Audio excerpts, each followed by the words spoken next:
I remember lying in bed at midnight, endlessly scrolling through Instagram Reels and, glancing at the iPhone clock in the corner, telling myself that in 10 minutes, I'd stop and finally go to sleep. But most of the times, I just couldn't win that battle, and I ended up falling asleep at 2 in the morning with my cheek on the screen. And at the time, this felt normal to me because I thought that most young adults were just doing the same thing. But when you take a look at the statistics and their implications, it becomes terrifying. A 2024 survey estimated that people born in 2000s, so Gen Z, are spending an average of 6 hours per day on their phones. Now, obviously, you have goals, dreams, and aspirations. Maybe you want to get in shape. Maybe you want to learn a new language. Maybe you want to get a degree. Maybe you want a higher paying job. And imagine just how much progress you can accomplish if you weren't to spend 6 hours watching the latest Kardashian relationship drama. Put simply, if you take back control over your phone use, you'll literally have time to change your life, which is exactly what we're going to talk about in this video.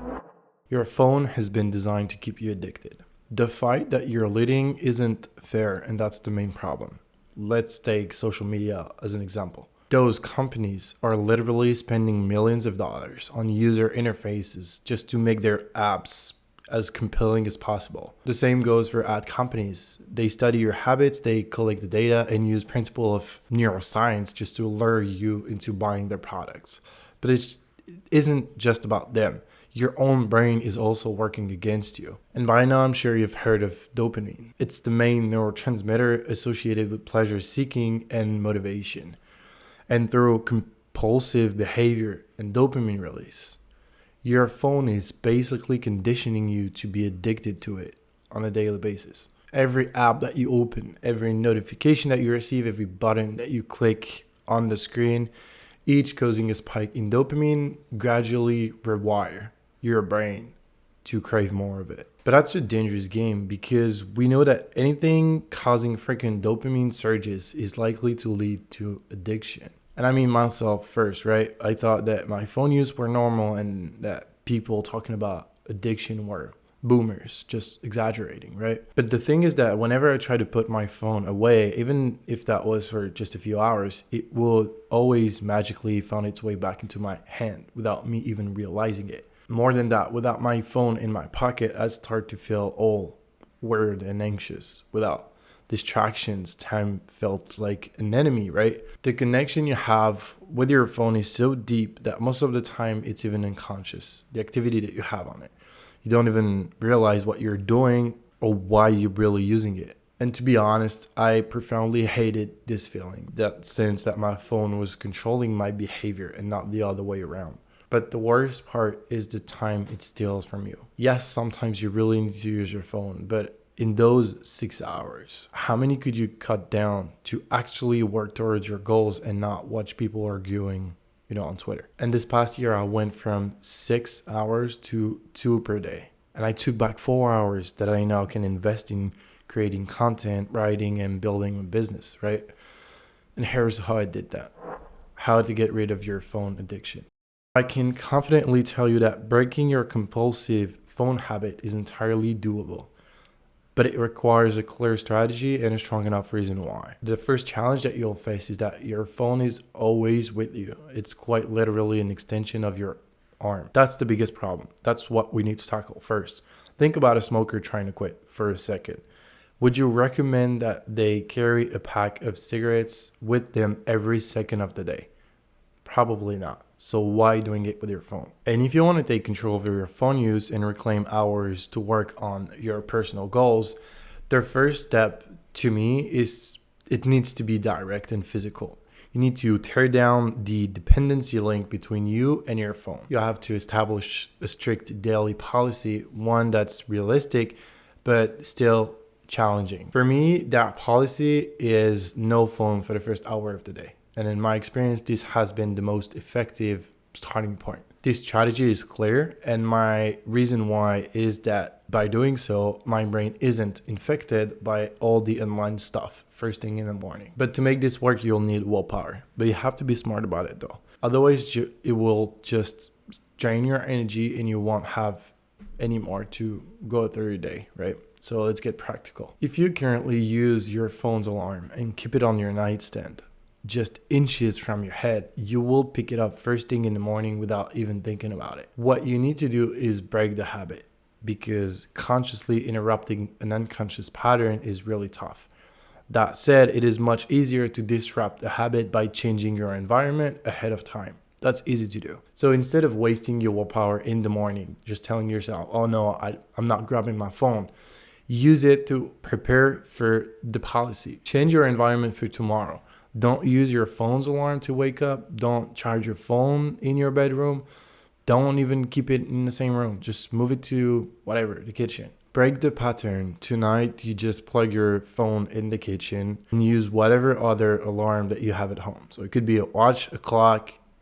In my case, I had none of those when I did that. So I just was using my laptop's alarm. It is sketchy but functional. Just to tell you that you don't have any excuses. Find whatever works. Second, use implementation intention. And this is a fancy term to say that you have to mentally rehearse the scenario so you're ready to make the right choice when it happens. And if you tell yourself something like, if I want to pick up my phone, but it's the first hour of my day, I'm not touching it. This will be challenging at first, but if you manage to avoid using your phone for the first hour of the day, not for a few days, you will start to notice that your relationship with it rapidly changes. Your brain will have time to naturally wake up without being influenced by social media from the moment you open your eyes. Your hormone levels won't be disrupted by screen light, and your mood will be noticeably better as you have enough time to process what's going on before you dive into the Kardashian drama.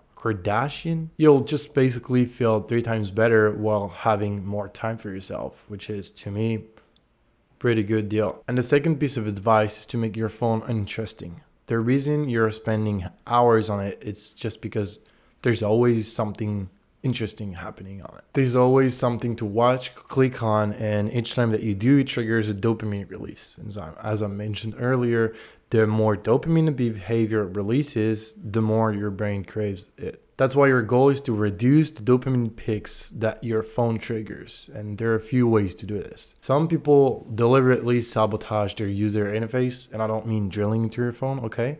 I am talking about removing the colors. I've heard about that.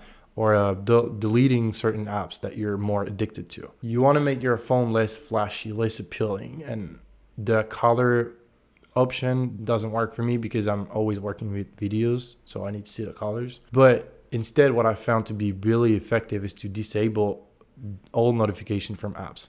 I only have text messages. This was a game changer. You become the one deciding when you want to go on Instagram instead of being controlled by the application. Doing so, you don't fall for that automatic physical built-in response of picking up your phone every time that a notification pops up. Now, your brain's natural response to that will probably be a fear of missing out. I experienced this firsthand, wondering, what if someone needs me urgently?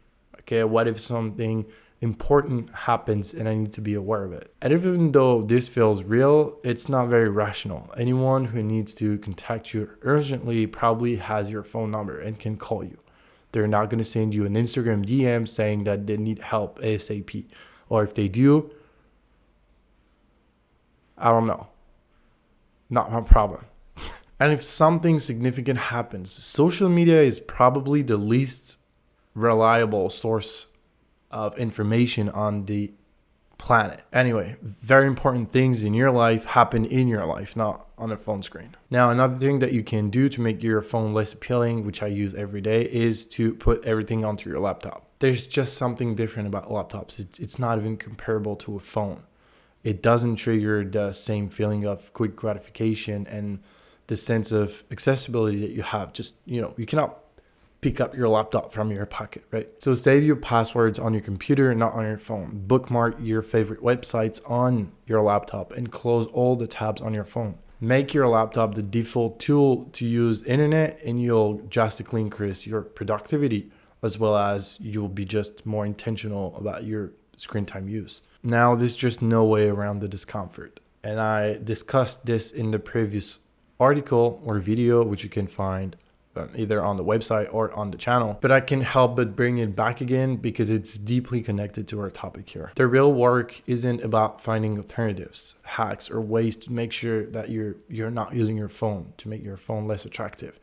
These are helpful, yes, and I truly believe that they help, but they don't resolve the underlying issue, because the hidden reason most people are on their phones 24/7 is that it keeps them from facing their boredom and distracts them from their negative feelings. Because what happens when you start to feel bored? Well, your mind begins to wander, and you might start thinking about the mistakes that you made at work today, or whether you should send that text to your ex-girlfriend or boyfriend or whatever, or maybe the upcoming mortgage payment that's due in 2 days. People are truly afraid to spend time in their own heads, and that's why they're using mental distractions like their phone for 6 hours straight. This isn't healthy. Your brain is supposed to be processing these ideas, thoughts, feelings, and not confront yourself to it does more harm than good. Because the truth is that there's no way around it. You will have to learn how to sit through the discomfort and manage the negative emotions that may arise as a result of that. And at first, you're going to hate it. You might even physically feel agitated and anxious, but by resisting the urge to pick up your phone and use it as a soothing tool, and instead sitting through the unease, you will unlock a new level. You will start to see and understand things because you pay attention instead of just shifting your attention on social media every time that you may feel bored. You'll be practicing what's called introspection. By saving your attention, you will be able to explore your thoughts, reactions, and emotions.